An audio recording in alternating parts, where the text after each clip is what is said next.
आऊज़ु बिल्लाहि मिनश शैतानिर रजीम बिस्मिल्लाहिर रहमानिर रहीम।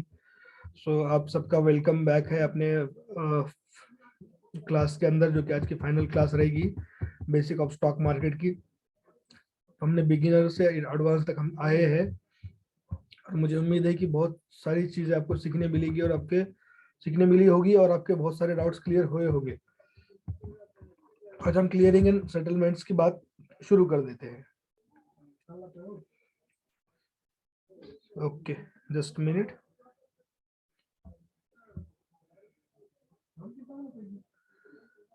ठीक है,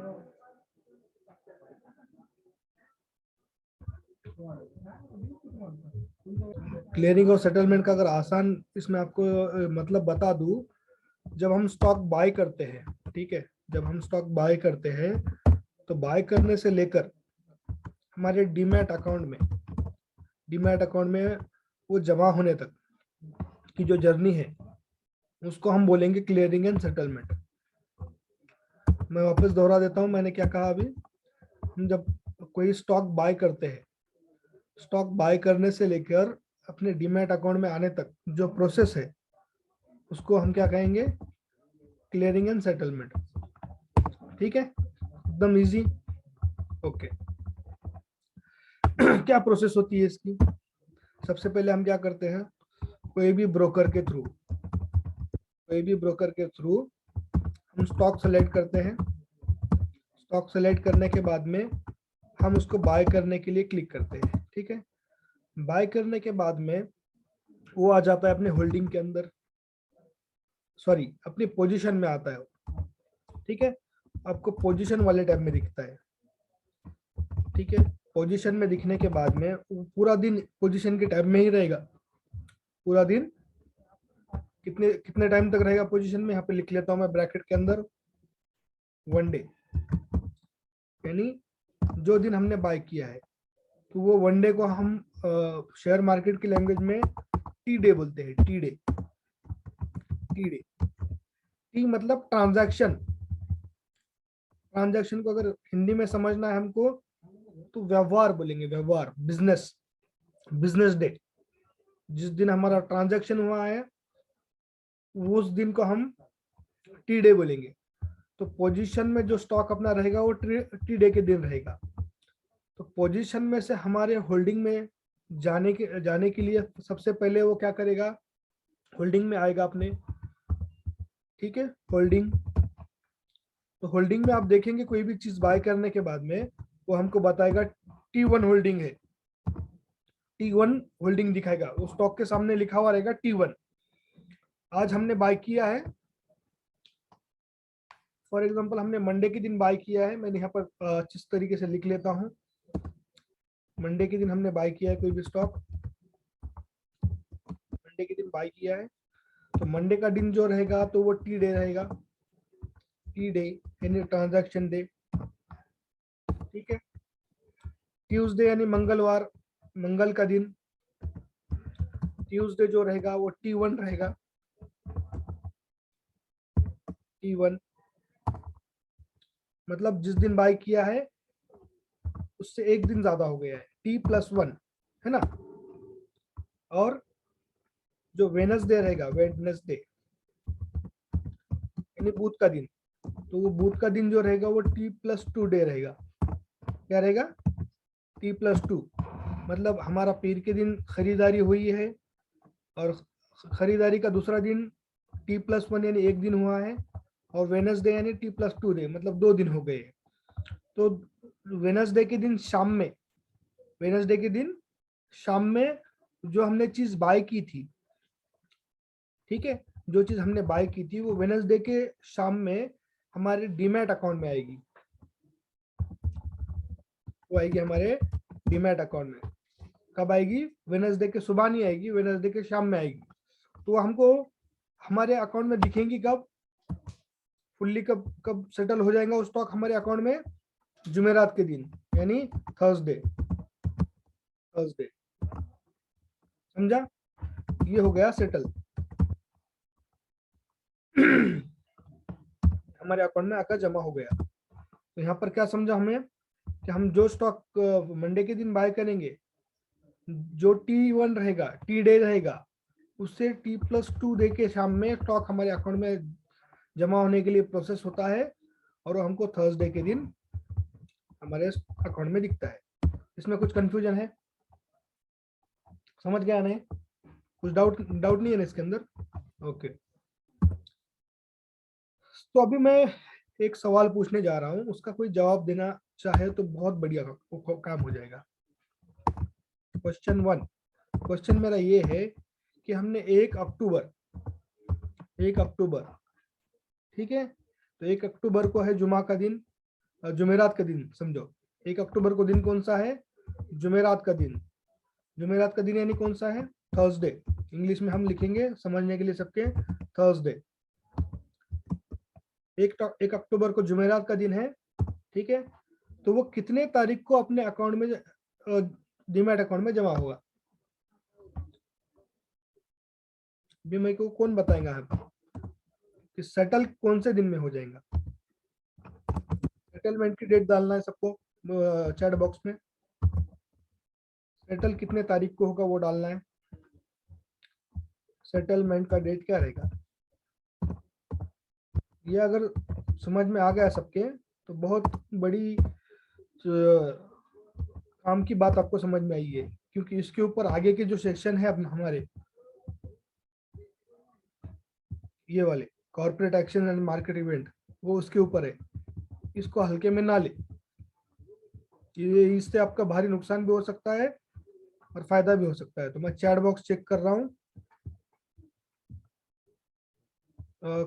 कोई मुझे बता रहा है, हाँ मोहम्मद अकरम भाई का मुझे जवाब आया था 3 तारीख को। नहीं, गलत जवाब। अरशद भाई बोलते हैं 4 तारीख को अपने अकाउंट में आएगा। नहीं आएगा 4 तारीख को। अली भाई बोलते हैं मंडे के दिन आएगा। नहीं, मंडे के दिन भी नहीं आएगा। सबूर भाई टीडी लिख रहे हैं।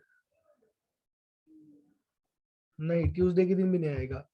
4 अक्टूबर को भी नहीं आएगा। 5 अक्टूबर को भी नहीं आएगा। अल्ताफ भाई का मुझे जवाब आया 6 अक्टूबर को आएगा। अजहर भाई का जवाब आया मुझे 5 अक्टूबर का आएगा। सबूर भाई बोलते हैं मंडे। फिरोज भाई बोलते हैं 6 अक्टूबर। और कौन क्या बोल रहा है?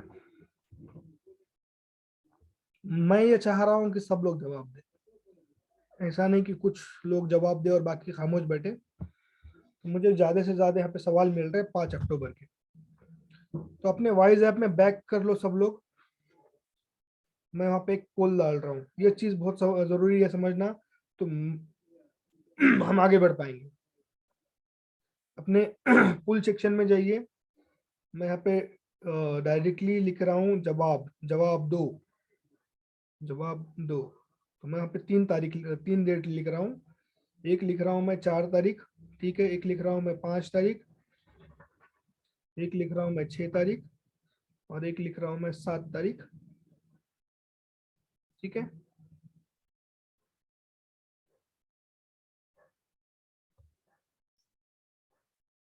चलो बैक आइए। आपके इसमें से मीटिंग से बैक आइए। बैच 1 में जाकर टेस्ट के बाजू में पोल लिखा हुआ है, मैंने पोल में सब पोल कर देंगे, पोल कर देंगे। हाँ, कुछ पोलिंग्स आ रही है मुझे, थोड़ा जल्दी करना है। 6 लोग ने किया है पोल अभी तक। बैक आना है, बैक। किसको अगर समझ में नहीं आ रहा होगा तो मीटिंग से बैक आना है, मीटिंग चालू रहेगी।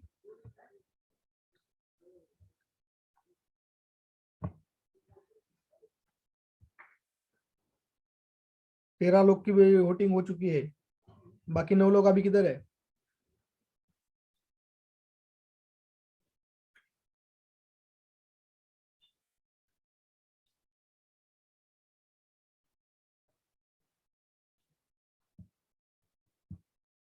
इंटरेस्टिंग चीज पूछा हूं मैंने, इसके अंदर कुछ ट्रिकी सवाल है, जब जाके ही पूछा हूं मैंने। 22 में से 2 लोग तो मीटिंग के बाहर ही निकल गए। अच्छा, किसी को फैमिलियर नहीं होगा, कोई दिक्कत नहीं है, वापस आएगी बंदे सब। 21 लोग हैं वापस।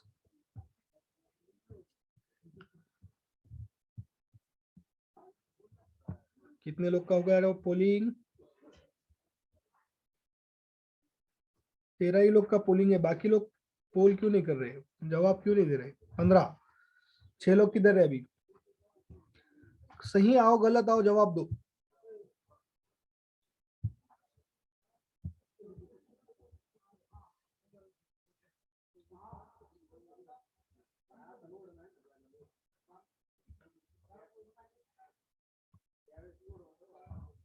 ठीक है, सफिशियंट है, 15 लोग का जवाब आया है। जो 7 लोग और है शायद वो इंटरेस्टेड नहीं है इस जवाब के अंदर। ठीक है, बाद में उनको नहीं समझ में आएगा तो वही उसका नुकसान भर लेंगे, है ना।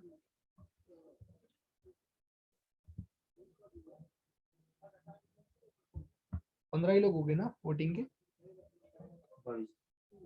वोटिंग 22 लोग ने की क्या?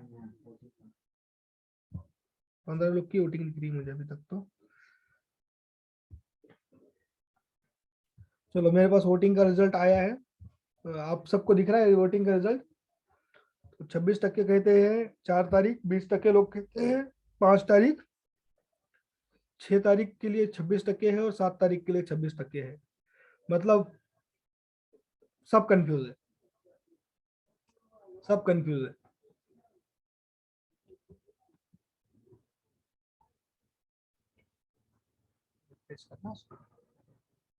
ठीक है, तो अभी इसका मैं जवाब दूंगा।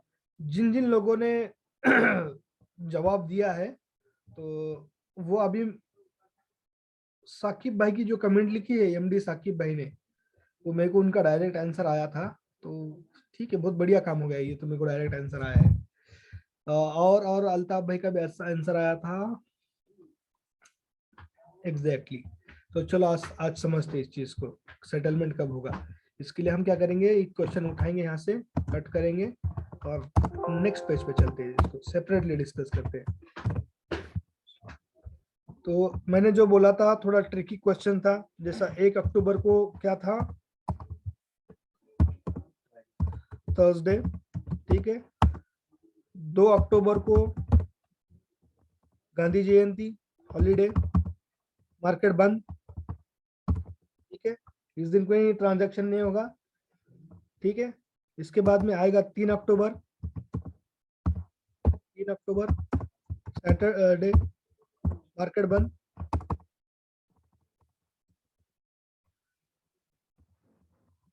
सैटरडे। 4 अक्टूबर संडे, मार्केट बंद। 5 अक्टूबर, जो चीज इंपॉर्टेंट होती है ना मैं उसको ही डिटेल में लेता हूँ, ये बात आप समझो, है ना।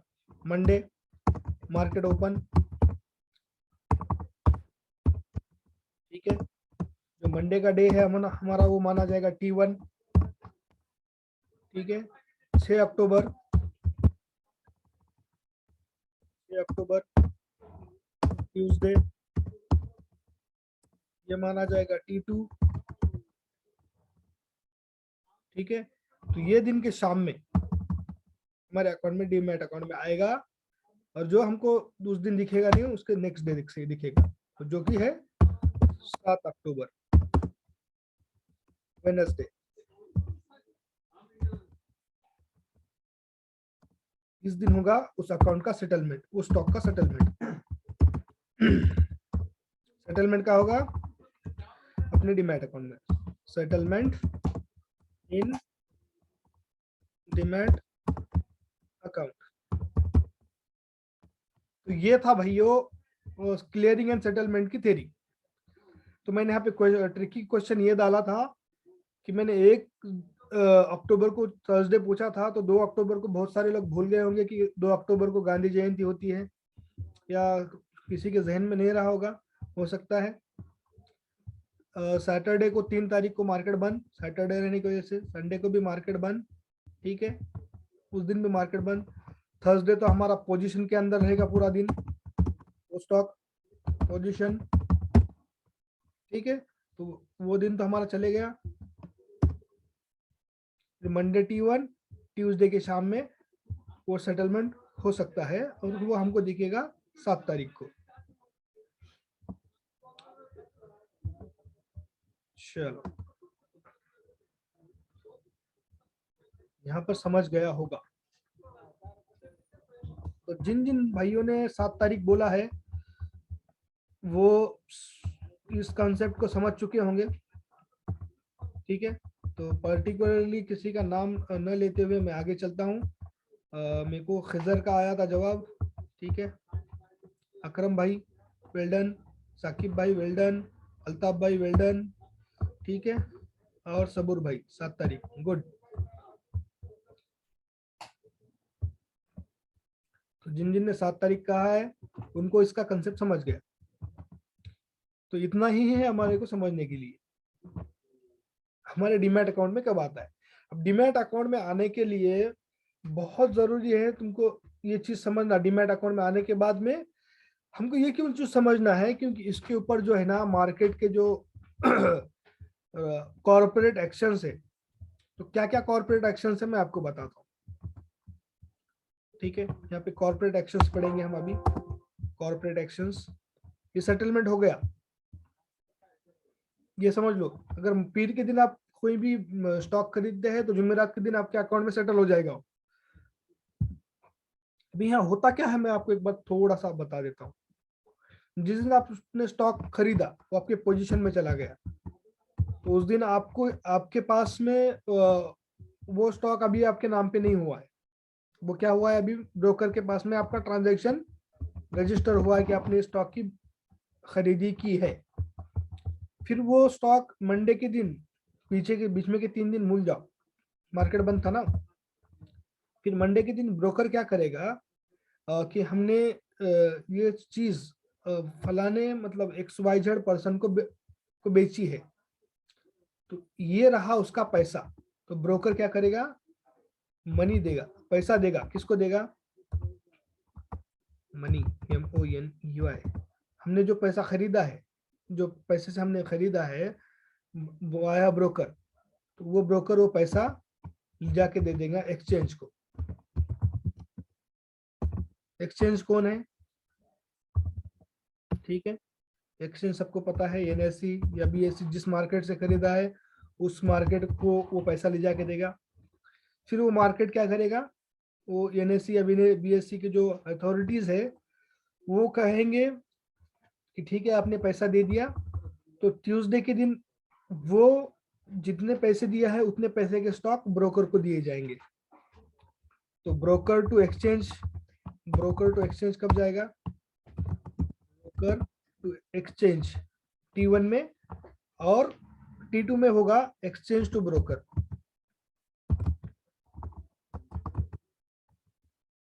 EXCHANG, exchange to broker.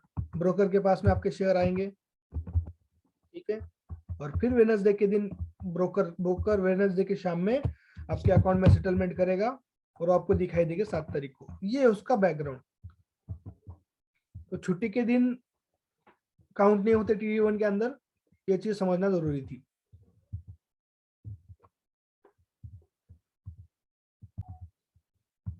अभी हम देखेंगे corporate actions.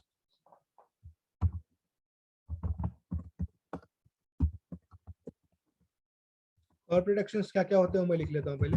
Buyback, bonus, stock split,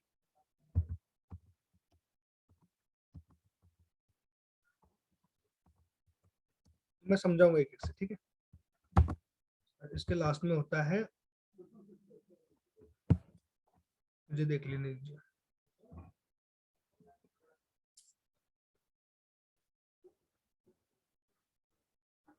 ठीक है। कॉर्पोरेट एक्शंस मैं आपको बता रहा था।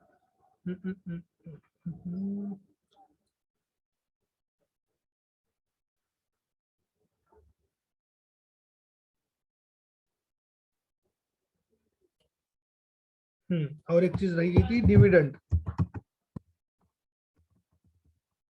ये डिविडेंड क्या होता है, ये सब चीजें मैं बताऊंगा, टेंशन नहीं है, ठीक है। डिविडेंड्स हो गया,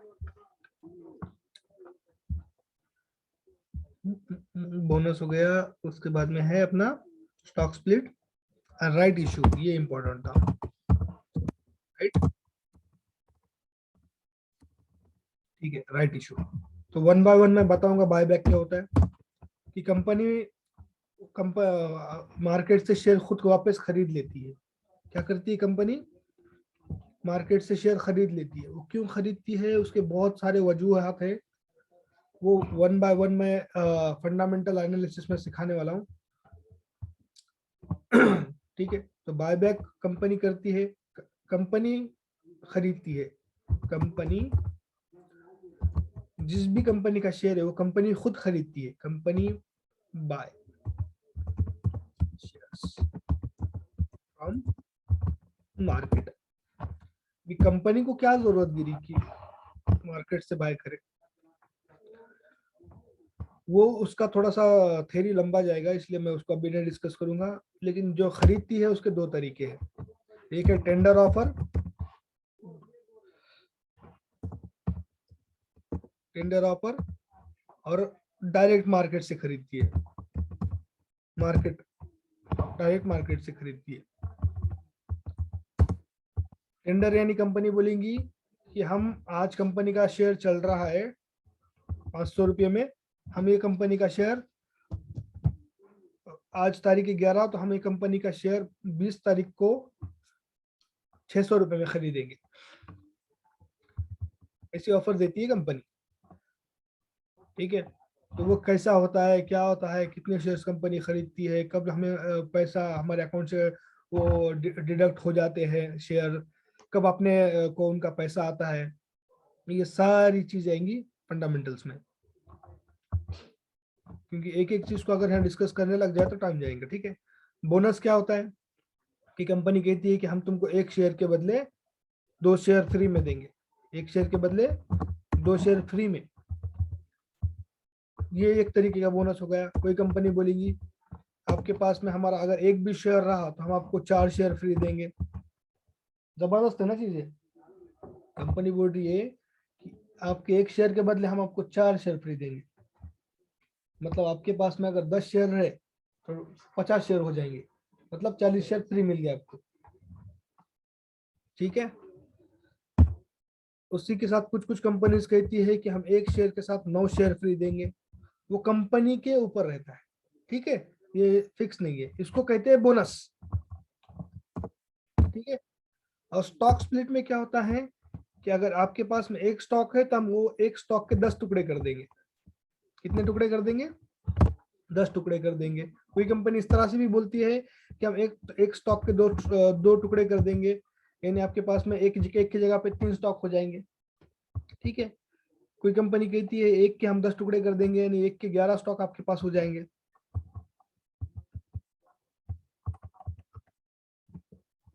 अभी मैं बताता हूँ क्या यहाँ पर मसला क्या है। जब कंपनी कहती है कि हम आपको बोनस दे रहे हैं, कि आपके पास एक शेयर है और एक शेयर के बदले आपको 2 शेयर मिल रहे हैं। अगर आपने एक शेयर 1000 रुपये में खरीदा है तो आपको 1000 रुपए के 2 शेयर कंपनी नहीं देंगी। क्या करेंगी? 1000 के 2 शेयर आपको नहीं देगी। कंपनी आपको 1000 रुपये के अंदर ही 3 शेयर को डिवाइड करके देंगी। मतलब 333 रुपए में एक शेयर। 1000 का शेयर क्या कर दी कंपनी ने? कट कर दी बीच में से, और 1000 के 3 टुकड़े कर दिए और 3 शेयर मतलब दे दी। ये होता है बोनस में। और स्टॉक स्प्लिट में भी वही होता है। लेकिन बोनस के अंदर क्या होता है? बोनस के अंदर उसकी फेस वैल्यू पे असर गिरता है, और स्टॉक स्प्लिट के अंदर फेस वैल्यू पे असर नहीं गिरता। भी फेस वैल्यू क्या लफड़ा है? हर एक शेयर की कुछ ना कुछ कीमत है। बेसिक कीमत, बेसिक कीमत यानी उस शेयर को अगर आप बोनस में कन्वर्ट करेंगे, तो अगर फेस वैल्यू कोई शेयर की 10 रुपया है, तो अगर एक शेयर के 2 अपने फ्री शेयर्स दे दिए, या एक शेयर्स का एक शेयर वो समझने के लिए एक शेयर्स को आपने एक शेयर्स फ्री दिया, तो वो 10 फेस वैल्यू घटकर हो जाएंगी 5, मतलब 2 शेयर में डिवाइड होगी। समझा नहीं? इसी तरह से स्टॉक स्प्लिट के अंदर अगर 1:1 कंपनी ने फ्री दिया, 1:1 समझने के लिए ले रहा हूँ, तो 10 फेस वैल्यू चेंज नहीं होगी, वो 10 के 10 ही रहेगी।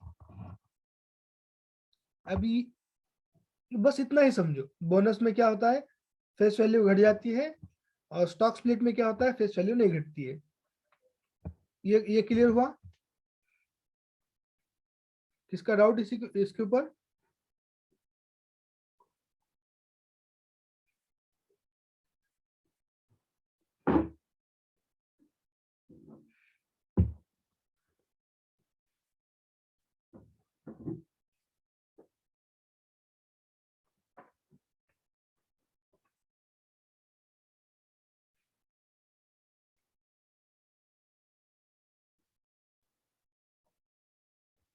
थोड़ा सा एक करेक्शन है मेरा यहाँ पर, स्टॉक स्प्लिट के अंदर हमारी वैल्यू हाफ हो जाएगी, बोनस में नहीं होगी। ये करेक्शन था, ठीक है।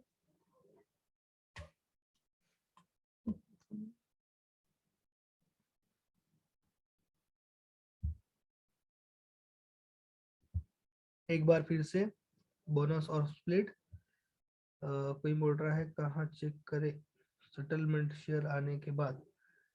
एक सवाल बनता है, मीन्स डिमैट अकाउंट में आता है, पर डिमैट अकाउंट लिंक किसी किसी लिंक है। आपका जो शेयर ब्रोकर के पास में अकाउंट है, ठीक है, वही डिमैट अकाउंट होता है, ठीक है। ऊपर एक सवाल था, उसका जवाब दिया।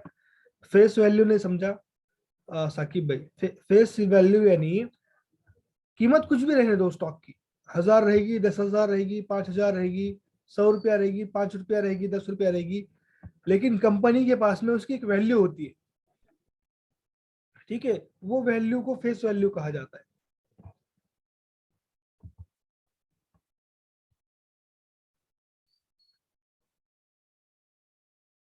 अली भाई बता रहे कि हमारा बेनिफिट किस में है।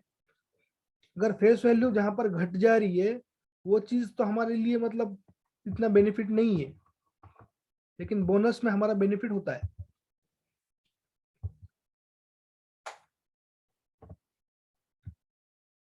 अकरम भाई कुछ भी नहीं, मैंने इतना ही आपको बताया कि बायबैक मतलब कंपनी खुद के शेयर मार्केट से खरीदती है। दो तरीके से खरीदती है, टेंडर ऑफर और मार्केट ऑफर।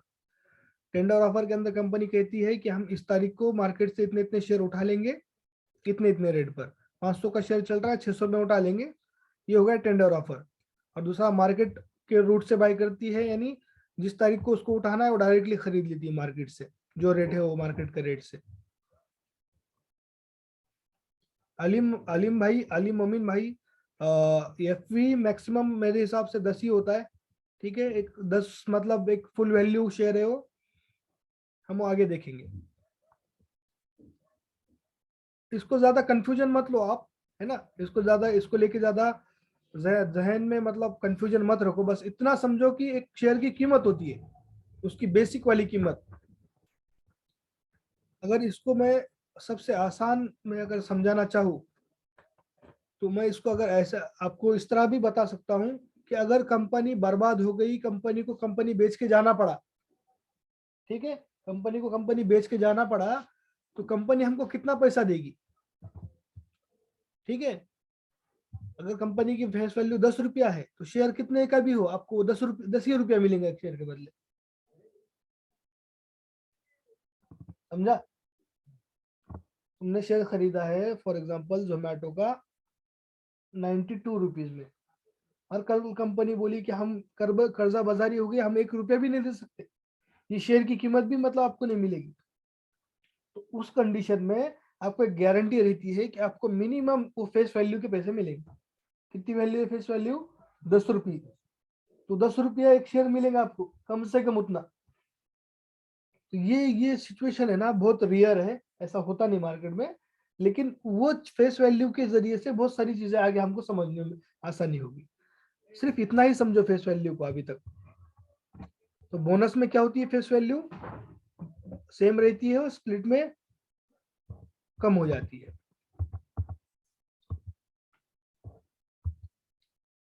अलीम भाई, इन्वेस्टमेंट में हम आगे बात करेंगे, है ना। उसको मैं अभी नहीं खींचता हूँ यहाँ पर।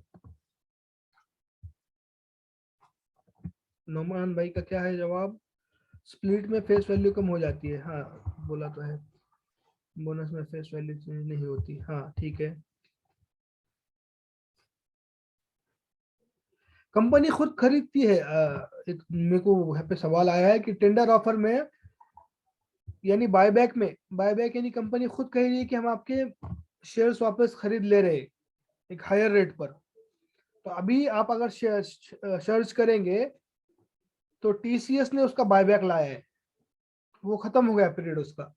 तो अभी टीसीएस का आप रेट जाके देखिए कितने में चल रहा है, बताइए कोई मुझे टीसीएस का रेट कितना है।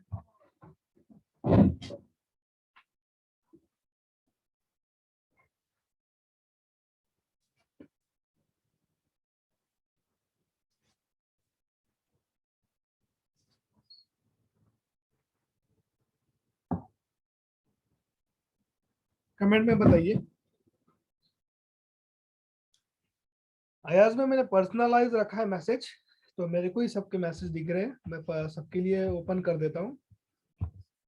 ठीक है, अली भाई ने जवाब दे दिया 3694, उतना ही है। हाँ मोटा माटी ठीक है। तो मैं आपको आज बताता हूँ टीसीएस का क्या ऑफर था। स्क्रीन दिख रही है सबको मेरी?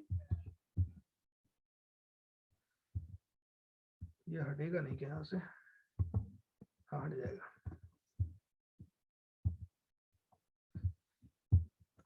स्क्रीन दिख रही है सबको? टीसीएस बायबैक ऑफर देखो आपके स्क्रीन के ऊपर है। कितने में खरीद रही थी कंपनी, यहाँ पर मैंने हाईलाइट किया है।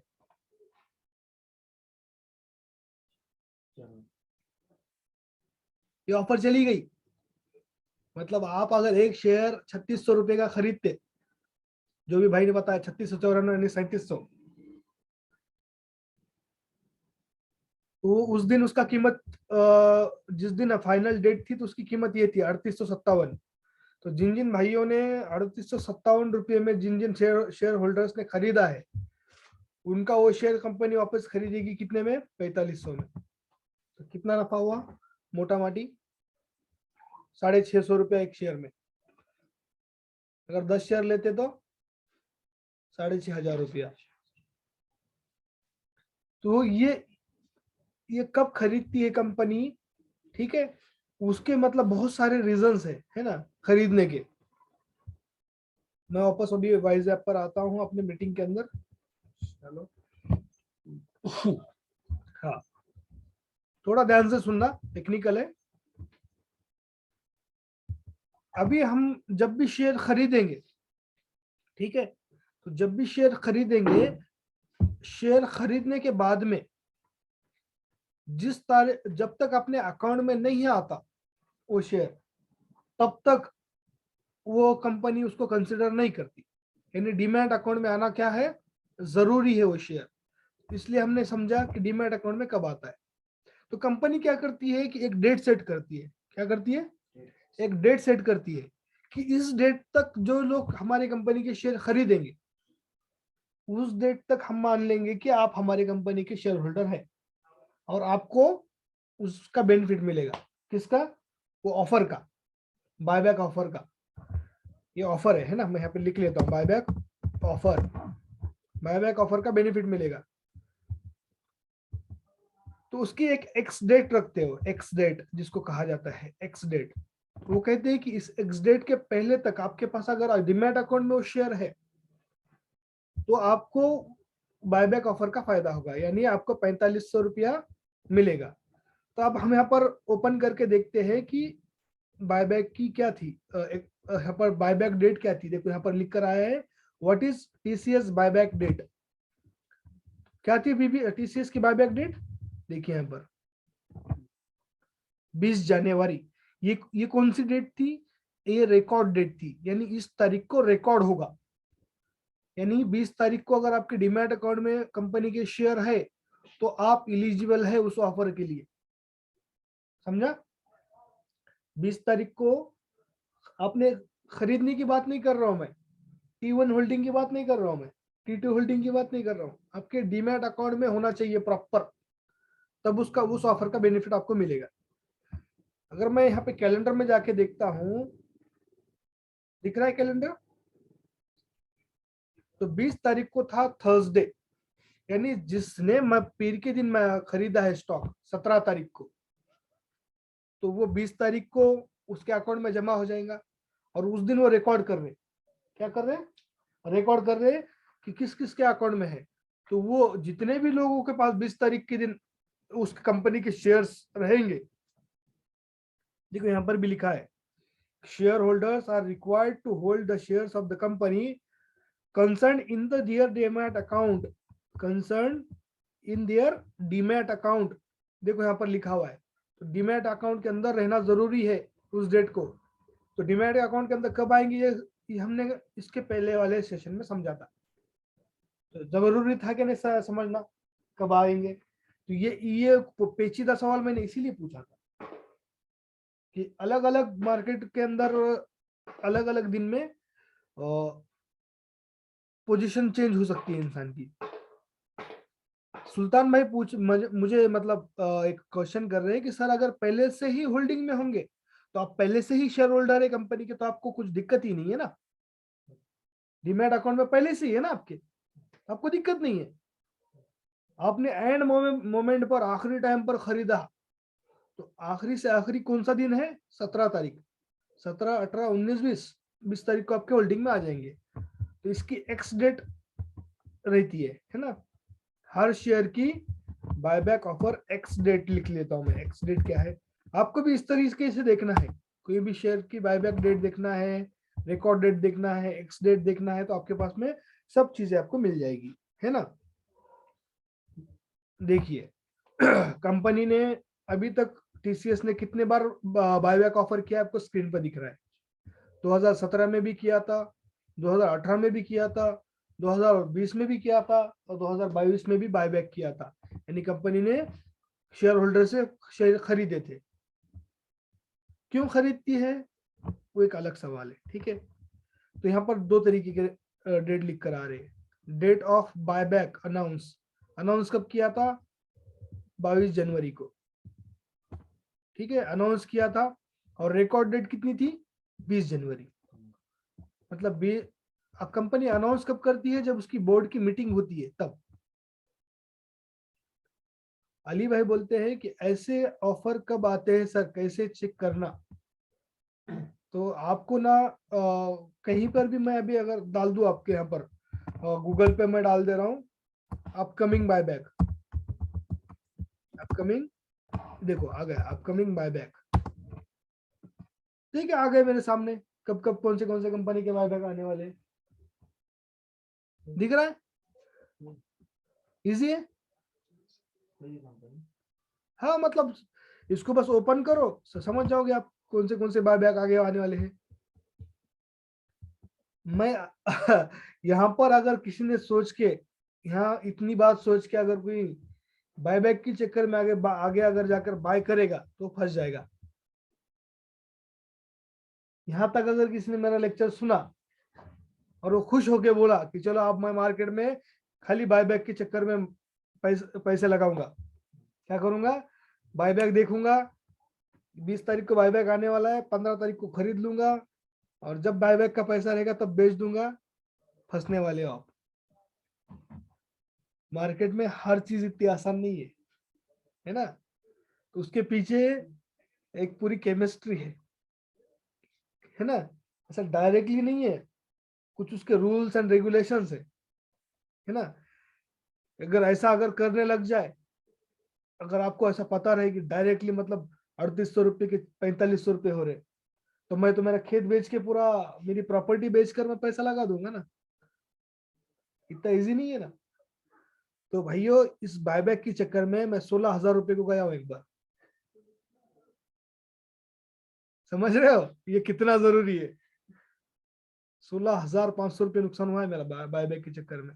मुझे सिर्फ इतना ही नहीं पता था कि उसकी रिकॉर्ड डेट क्या है, क्या नहीं पता था मुझे, रिकॉर्ड डेट क्या है। और मैंने खरीद लिया था बायबैक के चक्कर में, और बड़ी क्वांटिटी में खरीदा।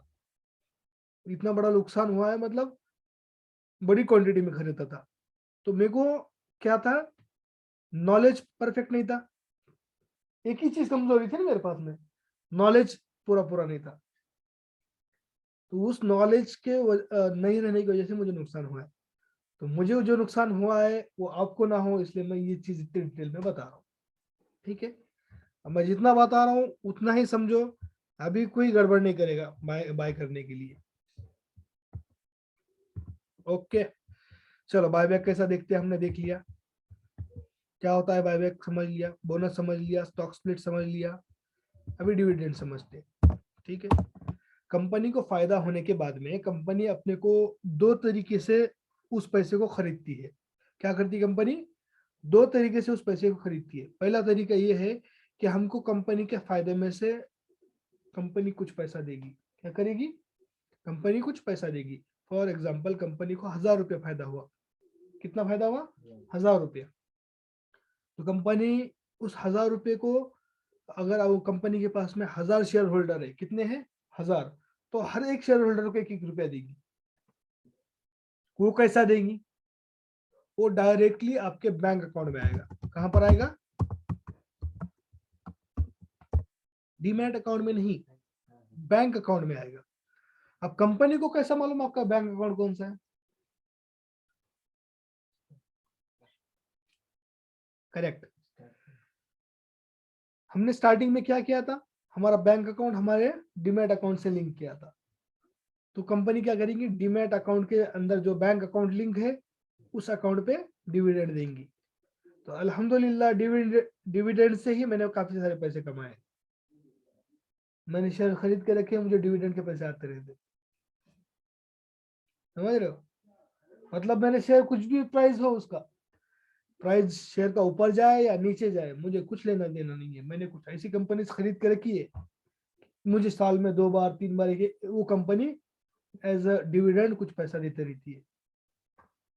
जो प्रॉफिट कमाती है कंपनी वो मुझे बांटती है, मतलब उसके शेयर होल्डर को बांटती है।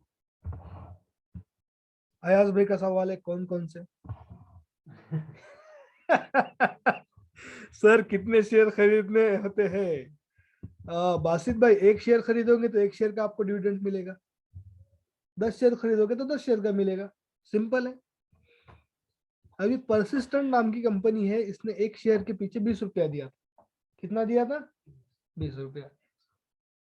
वो साल में 2 से 3 मरतबा देती है कंपनी, उनके मूड पे है। ठीक है, मूड पे कंपनी के, डिविडेंड के चक्कर में भी कंपनी नहीं खरीदना है। ठीक है, समझ रहे हो, डिविडेंड के चक्कर में कंपनी खरीदना नहीं है। ये बहुत सारी जबरदस्त चीजें हैं, इसको अगर सही से यूटिलाइज करेंगे हम तो एक पैसिव इनकम बन जाता है अपना। अभी मैं एक कंपनी का नाम बताता हूँ तुमको, चलो स्क्रीन के ऊपर चलते हैं। सब बोलेंगे यार जबरदस्त चीजें है, लेकिन सर बोल रहे हैं यार ये भी मत करो वो भी मत करो, फंस जाओगे, क्या लफड़ा है। सर कितने शेयर खरीदने होते हैं सर, आपके शेयर शेयर करो। क्या भाई क्या पूछ रहे, कौन सी कंपनी से वो बोलिए ना, अरे बाप रे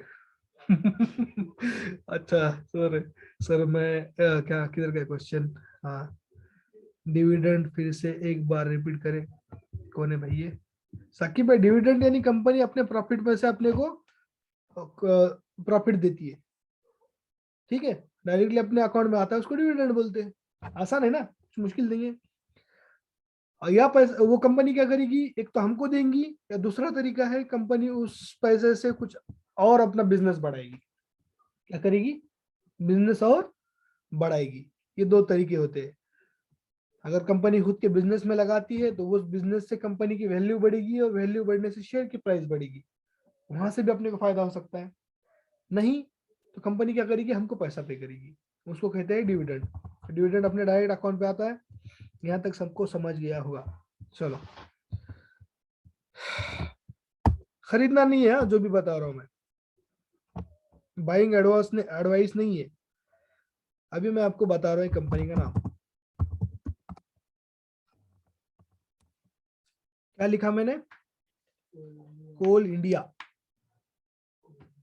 ठीक है, सुना है नाम, कोयले की कंपनी है। कंपनी की अभी वैल्यू कितनी है, एक शेयर की प्राइस 166 रुपया 85 पैसे, और एक कंपनी ने 4.5 रुपए के तकरीबन एक शेयर के ऊपर डिविडेंड दिया है। अच्छा है ना, 4.5 रुपये, 150 रुपया लगाओ, 450 रुपया लो, 1,500 रुपया लगाओ, 40 रुपया लो, 4 रुपया 40 रुपया, इस तरीके से आप लगा सकते हैं सब। तो इसका एक डिविडेंड यील्ड होता है। क्या होता है डिविडेंड यील्ड, वो समझाता हूं मैं अभी। डिविडेंड यील्ड क्या है, डिविडेंड YIELD, डिविडेंड यील्ड। तो ये जो मैं स्टॉक बता रहा हूं, इस स्टॉक का सबसे ज्यादा डिविडेंड यील्ड है। डिविडेंड यील्ड हम किस तरह से कैलकुलेट करते हो मैं बता देता हूं एक बार, और आगे समझाऊंगा वो क्या है। अभी कोई भी एक कैलकुलेटर खोलो, खोल दिए, और खोलने के बाद में आज की जो स्टॉक कंपनी ने जितना डिविडेंड दिया है वो टाइप करो, 4.38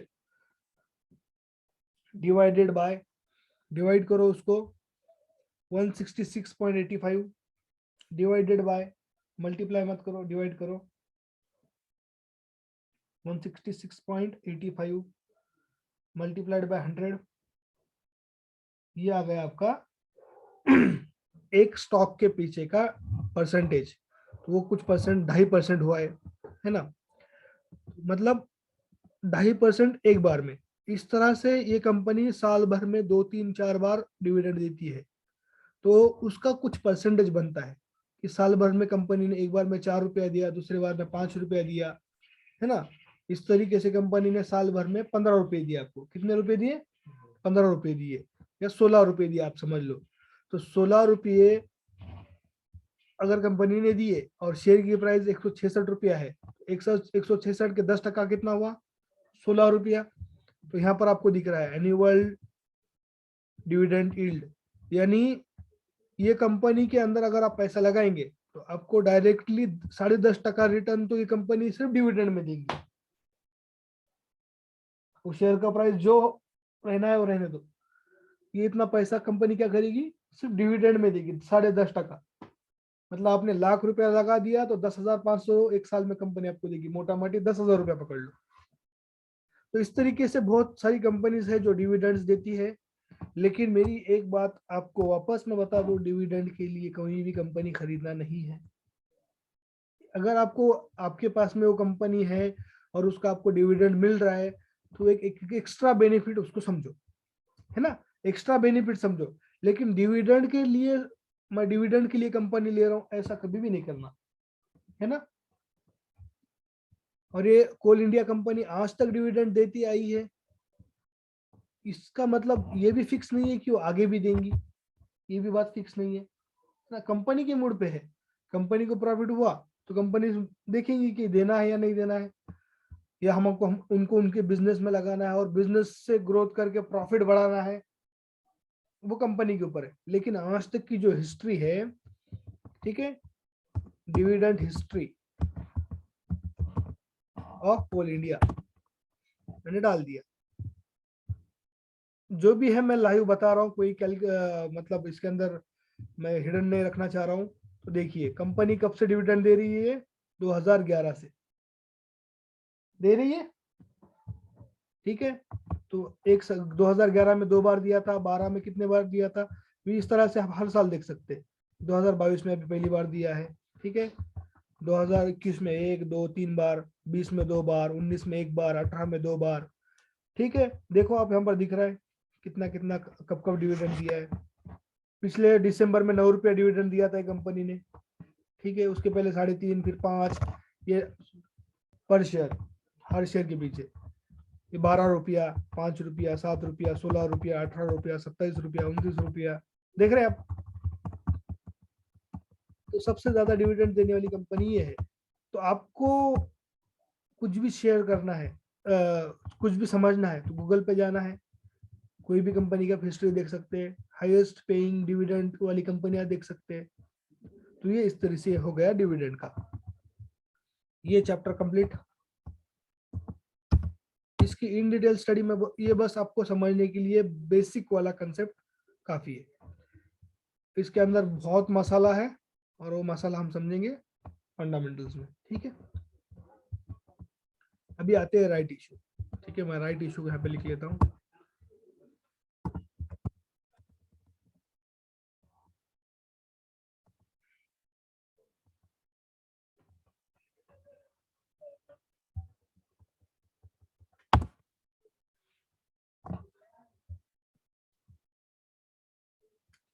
अभी कंपनी ने क्या किया है, सबसे पहले हमने सीखा था यहाँ पर, सबसे पहले स्टार्टिंग में ये वाले स्लाइड में आईपीओ लेके आई थी कंपनी। क्या की थी कंपनी ने, क्या किया था, आईपीओ क्यों लाया था, कंपनी आईपीओ क्यों लाती है? आए भाई कोई क्लास में? कमेंट कमेंट कमेंट, कुछ भी कमेंट नहीं आ रहे। कंपनी आईपीओ क्यों लेकर आती है? बिजनेस एक्सपांड करने के लिए, सही है। और बताइए, मैंने सबके लिए कमेंट ओपन कर दिया है। एक्सपांशन के लिए, फंडिंग उठाने के लिए, कर्जा निकालने के लिए, ठीक है, शेयर मार्केट में आने के लिए, ठीक है, ये भी सवाल सही है। पब्लिक ऑफर, आईपीओ का मतलब बता रहे आयाज भाई, ठीक है। और बताइए, अभी मैं थोड़ा सबके लिए चार्ट ओपन कर देता हूँ तो सबको मतलब थोड़ा सा इंटरेस्ट आए। जॉब जॉब जॉब क्यों आती है? बिजनेस बढ़ाने के लिए। अभी भी मुझे ही डायरेक्टली मैसेज आ रहे हैं, तो मैंने एवरीवन तो कर दिया है और यहाँ पे भी किया है एवरीवन, ठीक है। इन्वेस्टर को एग्जिट कराने के लिए बहुत बढ़िया आ रहे हैं सबके सवाल, ठीक है। कंपनी एक्सपांशन, इन्वेस्टर को एग्जिट कराने के लिए, कंपनी सब तरफ फैलाने के लिए, बैंक इंटरेस्ट से बचने के लिए, बहुत बढ़िया जवाब, ठीक है। फिरोज भाई का शेयर मार्केट में आने के लिए, खिजर भाई बता रहे बिजनेस में आने के लिए। बिजनेस तो पहले ही कर रही है खिजर भाई, वो बिजनेस में नहीं आना है उसको, शेयर मार्केट में आना है, बिजनेस फैलाना होता है, ठीक है। तो यहाँ पर एक जवाब किसी ने दिया था, यहाँ पर मुझे, मैं ऊपर जाके देख लेता हूँ किसने लिखा है यहाँ पर नीचे, ग्रोथ। ग्रोथ मतलब कंपनी ऑलरेडी पैसा कमा रही है, ग्रोथ में है, ये नहीं उसका जवाब, ठीक है। यहाँ पे किसी ने जवाब दिया था एक, उसका मैं उसको लेके आगे चलता हूँ। कहाँ गया वो जवाब?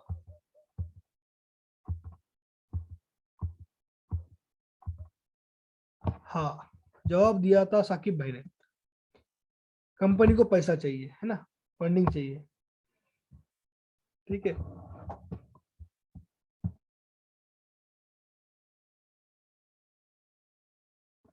ठीक है, फंडिंग चाहिए तो कंपनी आईपीओ के थ्रू फंडिंग उठाएंगी मार्केट से। अब कंपनी ने आईपीओ के थ्रू फंडिंग उठाई मार्केट से, अब डबल पैसा चाहिए कंपनी को, और पैसा चाहिए। आईपीओ तो खत्म हो गया, अब डबल नहीं आ सकता आईपीओ कंपनी का, है ना। कंपनी को और पैसा चाहिए मार्केट से, तो कंपनी क्या करेगी, किसको मांगेगी? कंपनी को पैसा चाहिए, और पैसा।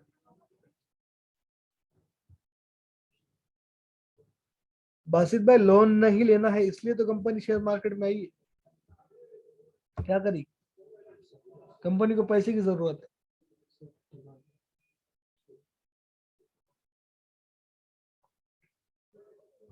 अच्छा, फैसल भाई ने हैंड रेस किया था, आईपीओ निकालने के बाद।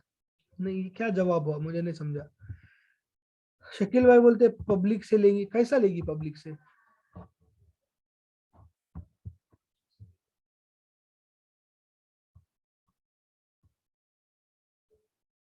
पब्लिक से लेगी, पब्लिक से लेगी आईपीओ निकालने के बाद। आईपीओ का तो हो गया, आईपीओ में आ कंपनी मार्केट में आ गई, काम अभी चल रहा है मार्केट में। मर्चेंट बैंकर से लेगी, मर्चेंट बैंकर का कोई रोल नहीं है अभी, ठीक है। अली भाई बोलते हैं राइट्स इशू, क्या होता है राइट्स इशू, वही अपने को समझना है। कस्टमर से लेगी, कैसा कस्टमर क्यों देगा जो भी फालतू में पैसा कंपनी को? शेयर खरीदोगे तो कंपनी को पैसा जाएगा ना। हाँ, तो शेयर तो पूरे बेच दी कंपनी ने आईपीओ के टाइम में ही, अब क्या करेगी?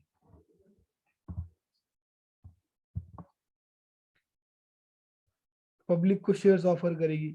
हरफिया, उन्होंने ना आईपीओ के टाइम में पूरे शेयर बेच दिए थे।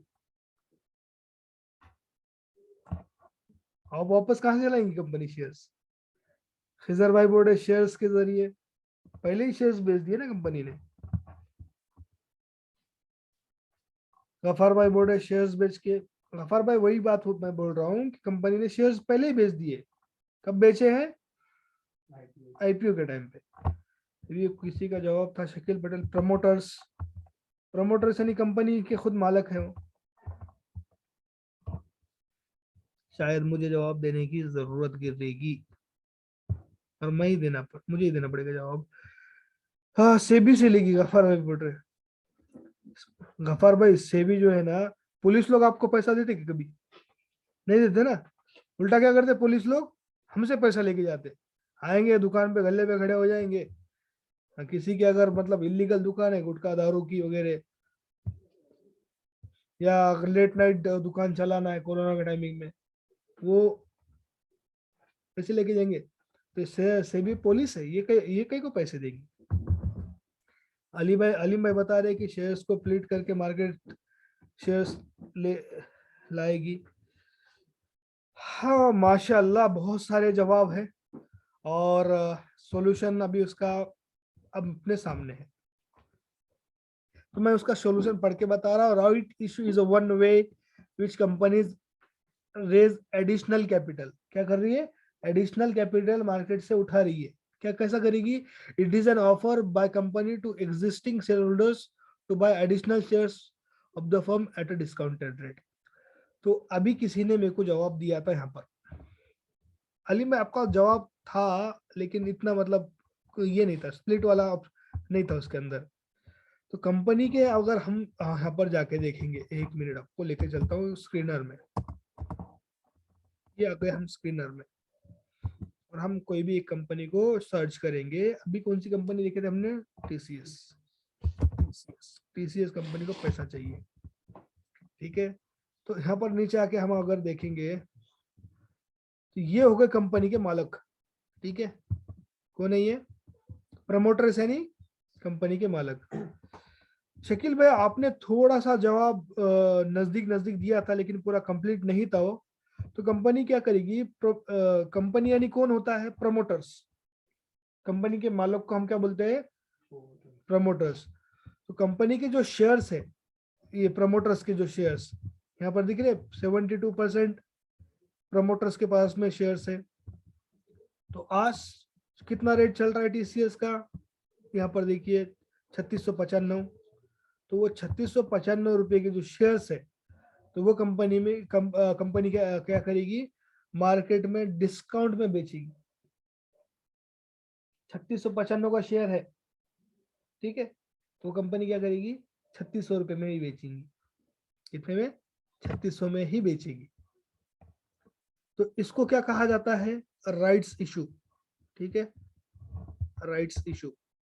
वापस हम वहां पर वो स्क्रीन पर आते हैं, एट ए डिस्काउंटेड रेट। तो ये समझा राइट्स इशू क्या है? कि कंपनी खुद के शेयर्स सस्ते में बेच रही है ना, सस्ते में बेच रही है और उसके बदले शेयर होल्डर से पैसा ले रही है। एक तरीका है मार्केट के अंदर उनके जो शेयर्स है वो बेच दो, है ना। लेकिन एक दिन में कंपनी बहुत सारे शेयर्स नहीं बेच पाएगी ना, क्योंकि सेबी बैठी है उधर। क्या कर रहे हो? इसलिए सेबी को बोलना पड़ता है कि सर हमको पैसे की जरूरत है। ये सवाल किसी के जहन में आया होगा ना, कि कंपनी के शेयर्स है, कंपनी बेच देंगी, जो रेट में है वो रेट में से पैसा मिल जाएगा कंपनी को। लेकिन बेच बेच के कितने बेचेगी? एक सवाल है ना। क्या सेबी बैठी है ना ऊपर? क्या कर रहे हो भाई, क्यों बेच रहे हो, क्या लफड़ा है? आके 10 सवाल पूछेगी। इसलिए कंपनी क्या करेगी? सामने से आके बता देगी सेबी को कि हम एक राइट इशू निकाल रहे हैं, इसके अंदर हमको पैसे की जरूरत है और हम इतने इतने शेयर हमारे मार्केट में बेचने वाले हैं। तो जिसको खरीदना है वो हमारे पास जाकर डिस्काउंट में खरीदे। इसको कहा जाता है right issue.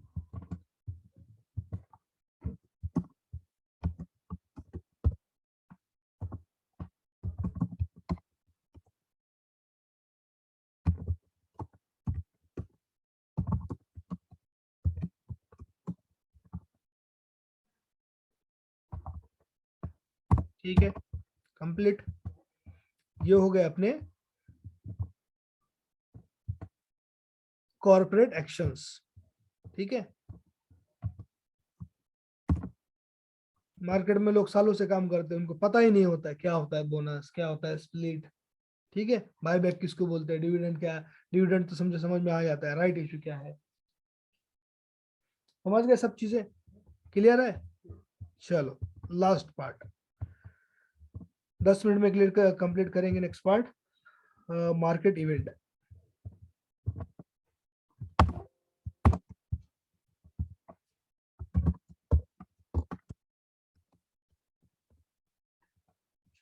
Market events, okay, rights issue complete हो गया, बायबैक कंप्लीट हो गया अपना, और अभी आ गए हैं मार्केट्स इवेंट्स पे अपन।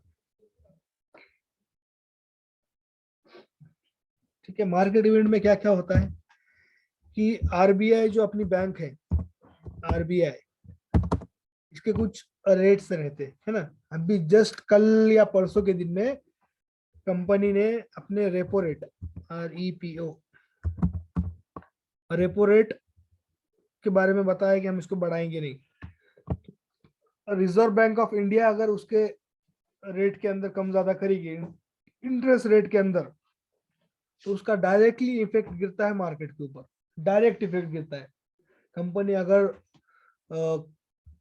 रेपो रेट बढ़ा देगी या रेपो रेट कम कर देगी। ये रेपो रेट क्या होता है पता है, जब आप लोन लेते हैं बैंक से, ठीक है, उसमें एक शेयर रहता है रिजर्व बैंक का, मतलब एक हिस्सा रहता है रिजर्व बैंक लेती है, और एक हिस्सा कौन लेती है, आपकी बैंक लेती है। समझो आपको 10% ब्याज भरना है, ठीक है ना, 10% लोन, 1 लाख रुपए के लोन के ऊपर आपको 10% इंटरेस्ट है, तो वो 10% के अंदर से कुछ फिक्स परसेंटेज रहता है आरबीआई का। किसका रहता है, आरबीआई का, और बैंक का कुछ रहता है। अगर आरबीआई ने बढ़ाए तो बैंक भी, बैंक के ऊपर उसको ऑटोमेटिकली बढ़ेंगे इंटरेस्ट रेट, है ना। तो इंटरेस्ट रेट अगर मार्केट में बढ़ता है या घटता है, इसका डायरेक्टली पैसे से लेना देना है, तो उसका रेट डायरेक्टली किसके ऊपर गिरेगा, सब कंपनीज पे गिरेगा। ठीक है, काम मार्केट में जितनी कंपनीज काम कर रही है सबके ऊपर उसका इफेक्ट गिरेगा, जिसकी वजह से मार्केट में हलचल हो सकती है। ठीक है, इसी तरीके से ये तो हो गई इंडिया की बात। इंटरनेशनली अगर बात करें तो फेडरल रिजर्व बोल के अमेरिका की ये है, जैसा इंडिया की आरबीआई है उस तरह इनकी भी है, अमेरिका की भी एजेंसी है, वहाँ की मतलब सबसे बड़ी बैंक, फेडरल रिजर्व बोलते हैं हम उनको। तो अमेरिका के अंदर भी अगर इंटरेस्ट रेट बढ़ जाते हैं या कम हो जाते हैं, तो उसका भी इफेक्ट हमारे इंडिया के मार्केट में गिरता है। जैसा कि अभी फेडरल रिजर्व ने कहा है कि हम इंटरेस्ट रेट बढ़ाने वाले, ठीक है, क्या करने वाले, मतलब आप अगर आपका पैसा हमारे बैंक में रखोगे तो हम आपको ज्यादा इंटरेस्ट देंगे। क्या करेंगे, ज्यादा इंटरेस्ट देंगे। इंटरेस्ट तो अपने लिए जायज नहीं है, लेकिन वहां पर वो लोग को तो चलता है ना, कुछ प्रॉब्लम नहीं है। तो ज्यादा अगर इंटरेस्ट रेट देंगे, फॉर एग्जाम्पल पहले वो 4% देते थे या 5% देते थे, उन्होंने बोला कि हम 10% देंगे, आपके लिए मतलब वो लोगों के लिए तो अच्छा ही हो गया ना, सीधा पैसा बैंक में रखो, 10% रिटर्न बढ़ के आएगा हर हर साल। तो लोग क्या करेंगे, फिर मार्केट से पैसा निकालेंगे और उधर ले जाके डालेंगे, है ना। समझ रही है ना बात, इजी है ना। तो इस वजह से भी मार्केट के अंदर उसका इम्पैक्ट गिरता है। ठीक है, ये हो गई मॉनेटरी पॉलिसीज के रिगार्डिंग बात, हमारी आरबीआई के रिगार्डिंग। ये आरबीआई के रेपो रेट की बात किया मैंने। इसी तरीके से रिवर्स रेपो रेट होते हैं। अब हमने सबसे पहली क्लास में एक कंसेप्ट समझा था कि हमको इन्वेस्टमेंट करना क्यों है, क्यों करना है, करेक्ट, क्योंकि इन्फ्लेशन का अपने ऊपर, पैसे के ऊपर ये गिरता है, असर गिरता है। तो इन्फ्लेशन का अगर महंगाई का रेट अपना बढ़ गया, अभी कितना है 8%, तो अगर इन्फ्लेशन का अपने मार्केट का रेट बढ़ गया, महंगाई का रेट बढ़ गया, तो वो महंगाई किस किस के लिए रहेगी, आपके लिए, हमारे लिए। इसी तरीके से जो कंपनी को सप्लाई करते हैं बेसिक रॉ मटेरियल, उसका भी रेट बढ़ेगा। ठीक है, तो कंपनी जो चीज बना रही है उसका भी रेट बढ़ेगा, जो चीज बना रही है उसका भी रेट बढ़ेगा। तो रेट अगर बढ़ेगा, सब चीजों के रेट बढ़ेंगे, तो अल्टीमेटली क्या होगा, कंपनी का प्रॉफिट कम होगा। क्योंकि कंपनी क्या करेगी, आप देख रहे पार्ले पैकेट क्या है, 5 रुपए में ही है, बचपन से देख रहे हैं आप, 5 रुपए में ही है पार्ले पैकेट। लेकिन कंपनी ने उसका प्राइस नहीं बढ़ाया, लेकिन उसका साइज कम किया है। ठीक है, कंपनी प्राइस बढ़ाएगी तो उनके कस्टमर टूट जाएंगे, उनको मालूम है पार्ले 5 में आता, मतलब हमको 5 में ही लेना है, 10 में नहीं लेंगे लोग पार्ले। इसलिए कंपनी क्या करेगी, 5 में ही रखेंगी पार्ले। ठीक है, तो उसके अंदर कंपनी को क्या क्या करना पड़ा, पैकेट उतना ही रखना पड़ा, 5 में ही रखना पड़ा, लेकिन उसकी साइज कम करना पड़ी। ठीक है, अगर इसके अंदर क्या हुआ होगा, कंपनी का प्रॉफिट कम हुआ होगा, है ना। तो हर कंपनी का प्रॉफिट कम होगा। इन्फ्लेशन का रेट बढ़ेगा तो क्या होगा, कंपनियों के प्रॉफिट में कमी आएगी। ठीक है, ये और अगर ऐसे मार्केट में कोई कंपनी अच्छा प्रॉफिट बनाती है तो वो शेयर्स की कीमतें बढ़ेंगी। समझ में आ रही ना बात, सिंपल। ठीक है, तो इन्फ्लेशन रेट के भी मतलब मार्केट के ऊपर असर गिरते हैं। इस तरीके से कुछ इंडेक्स भी है मार्केट के अंदर, वो हमको समझना जरूरी नहीं है। होलसेल इंडेक्स है, उसी के साथ साथ कंज्यूमर इंडेक्स है। तो मैं नहीं समझता ये मतलब समझना जरूरी है। इसी की तरह जैसा होलसेल का इंडेक्स है, रिटेल का इंडेक्स है, कंज्यूमर का इंडेक्स है, इसी तरह से इंडस्ट्री का भी इंडेक्स होता है। तो ये थोड़ा सा टेक्निकल हो गई। अभी कुछ चीजें हमको कंपनी के बारे में समझेंगे, कि कॉर्पोरेट अर्निंग्स के बारे में, अर्निंग्स के बारे में।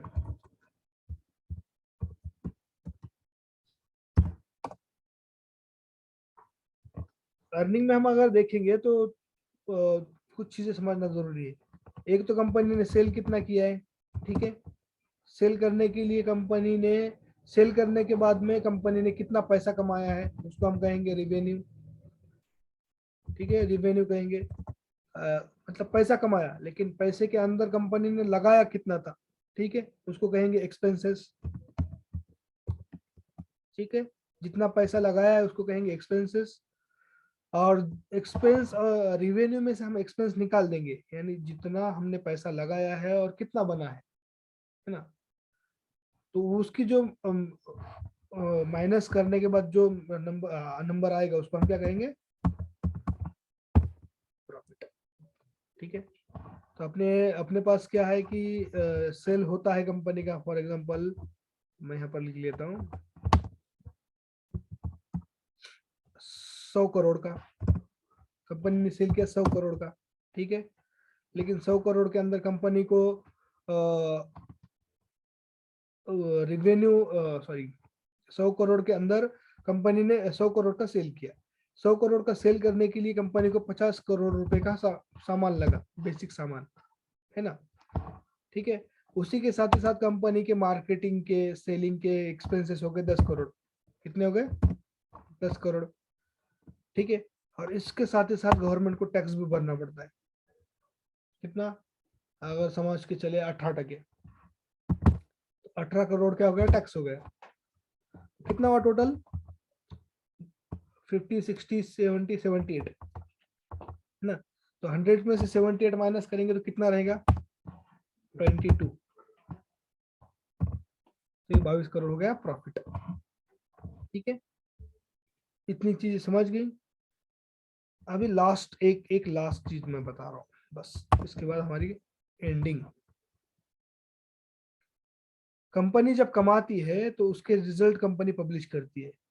ठीक है, हर 3 महीने में एक बार,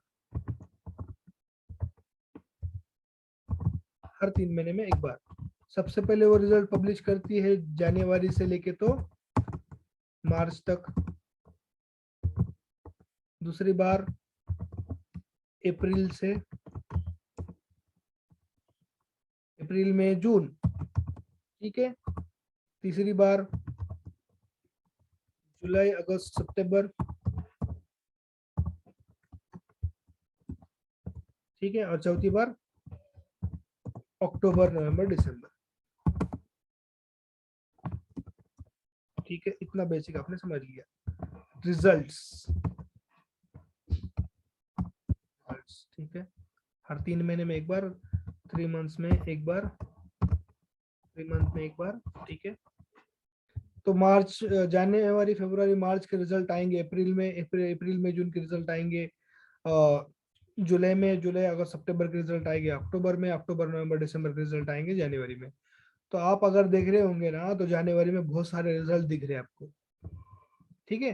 अभी बहुत सारी कंपनियां रिजल्ट डिक्लेयर कर रही है, तो रिजल्ट आने के बाद जिस कंपनी को प्रॉफिट हो रहा है उस कंपनी के शेयर ऊपर भाग रहे हैं, और जिस कंपनी को नुकसान हो रहा है उस कंपनी के शेयर नीचे जा रहे हैं, क्योंकि ये लोग पसंद नहीं कर रहे, कंपनी नुकसान में जा रही है तो नहीं खरीदना में इनके शेयर्स, इस बात की वजह से। तो ये इतना बेसिक आपने समझ लिया यहाँ तक। ये इसको क्या कहते हैं हम, क्वार्टरली रिजल्ट्स, क्वार्टरली रिजल्ट्स, ठीक है, क्वार्टरली रिजल्ट्स। इस तरीके से कंपनी साल में एक बार पूरे साल का भी रिजल्ट देती है, उसको हम कहते हैं ईयरली रिजल्ट, सालाना रिजल्ट, ठीक है। ये दो तरीके के रिजल्ट हो गए। तो सालाना रिजल्ट साल में एक ही बार आते हैं, ठीक है।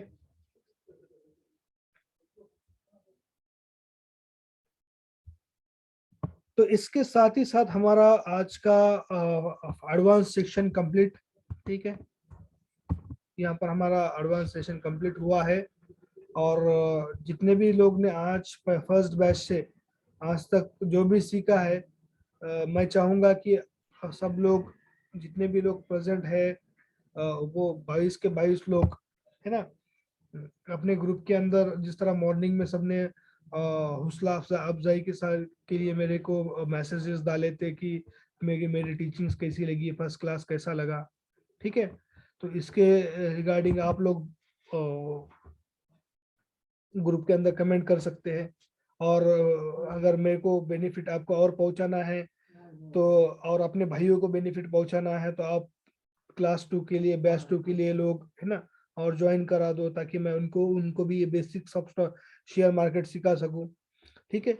तो ये मतलब यहाँ तक आज तक जितना भी मैंने सिखाया है, इसको लेकर किसी को यहाँ पे ऑन माइक किसी को कुछ बोलना है तो वो आ सकते हैं माइक के ऊपर और अपना फीडबैक दे सकते हैं। और यहाँ से आगे इंशाल्लाह मैं आगे नेक्स्ट बैच फंडामेंटल की बनाऊंगा, तो अपनी जो बैच 1 का व्हाट्सएप ग्रुप है इसके ऊपर मैं डाल दूंगा कि मैं फंडामेंटल क्लास स्टार्ट करने वाला हूँ। तो जिसको भी इंटरेस्टेड रहेगा वो फंडामेंटल की क्लास ज्वाइन कर सकता है। ये बहुत बेसिक है, हम ये हर कंपनी के बारे में, हर चीज को लेके बहुत डिटेल में स्टडी करेंगे, और जब तक हम डिटेल में स्टडी नहीं करेंगे आपको मार्केट के अंदर नुकसान होने की बहुत ज्यादा चांसेस है। तो उस नुकसान को, बड़े नुकसान को बचने के लिए आप थोड़ा सा आपका टाइम वक्त दीजिए वहाँ पे, और आगे आने के आगे भी सीखने की कोशिश करें, जैसे कि अभी आप आज तक कोशिश की थी, ठीक है इंशाल्लाह। तो अगली बैच की नोटिफिकेशन मैं अपने ग्रुप के अंदर अपडेट करूंगा, है ना। तो एक वीक का हम गैप लेंगे, क्योंकि अभी मैं बैच 2 को उन्हें कल से सिखाने जा रहा हूँ। तो बैच 2 में जिसको जिसको अभी अपने आपको अगर भाइयों को किसी को ज्वाइन कराना है तो सब लोग ज्वाइन कराओ, है ना, फ्री ऑफ कॉस्ट है नेक्स्ट बैच भी। बस मैंने एक कंडीशन रखी है कि एक भी क्लास अगर मिस करेंगे तो आपको फीस पे करना पड़ेगी, है ना। तो फीस भी मैंने ज़्यादा नहीं रखी है उसके अंदर, वो बस पेनल्टी के लिए है, अगर कोई मिस करता है उसके लिए। तो वो ऐसे तो क्लास फ्री ही रहेगी इंशाल्लाह।